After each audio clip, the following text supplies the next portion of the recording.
Assalamualaikum warahmatullahi wabarakatuh. Halo teman-teman, kembali lagi di channel aku, Listiana Alula. Gimana kabar kalian? Apakah selalu sehat? Karena musimnya lagi sering hujan, jadi kita harus jaga kesehatan, jangan sampai demam, jangan sampai flu. Harus selalu ngejaga kesehatan kita. Oke, hari ini kita bahas sesuatu yang menurut aku penting banget untuk kalian yang sedang mempersiapkan pernikahan.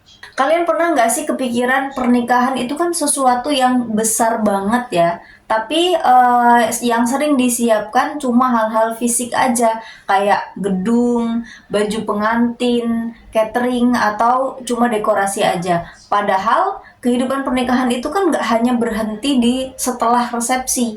Justru itu malah baru awal perjalanan panjang bersama pasangan kita. Nah, makanya penting banget buat kita ngobrolin soal konseling pranikah. Konseling pranikah ini apa sih sebenarnya? Ini semacam kelas yang ngebantu kita dan pasangan kita untuk lebih siap secara emosional, secara mental, bahkan secara spiritual sebelum benar-benar masuk ke dalam dunia pernikahan. Nah, kenapa konseling pranikah ini penting banget? Oke, kita bahas dari hal paling basic aja ya. Nah, kalian pernah denger kan kalau cinta itu bisa bikin kita mabuk kepayang. Nah, ini semuanya gara-gara hormon cinta.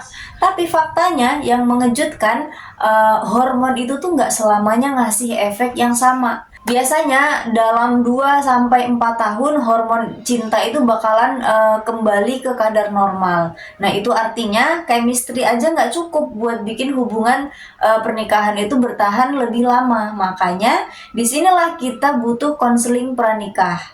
Di dalam konseling pranikah ini kita bakal belajar gimana caranya mempertahankan cinta, nggak cuma yang romantis-romantisnya aja, tapi juga yang realistis. Jadi kita bisa saling ngerti dan punya strategi buat jalanin hubungan dalam waktu jangka panjang. Apa yang dipelajari di konseling pranikah? Yang pertama, kita bakal belajar untuk kenal sama pasangan kita secara mendalam. Nah, kadang kan kita udah berpikir kalau kita tuh udah tahu semuanya tentang pasangan kita, tapi ternyata ada sisi-sisi yang belum kita paham. Nah, di konseling kita bisa lebih terbuka, lebih jujur, dan lebih ngerti siapa pasangan kita sebenarnya, siapa diri pasangan kita ini sebenarnya. Yang kedua, belajar cara ngobrol yang benar. Bahkan kita di sini diajari cara ngobrol yang benar di dalam kelas pranikah ini.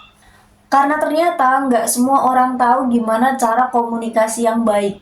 Nah, di konseling kita diajarin buat saling belajar untuk saling mendengarkan, saling menyampaikan isi hati dengan benar tanpa banyak drama yang bahkan malah banyak membuat runyam keadaan. Yang ketiga, kita diajari mengantisipasi masalah sebelum masalah itu terjadi. Karena setiap hubungan kan pasti ada konflik. Tapi dengan konseling kita bisa belajar cara menangani konflik bahkan sebelum masalah itu terjadi. Jadi kita bisa mencegah agar masalah itu tidak terjadi.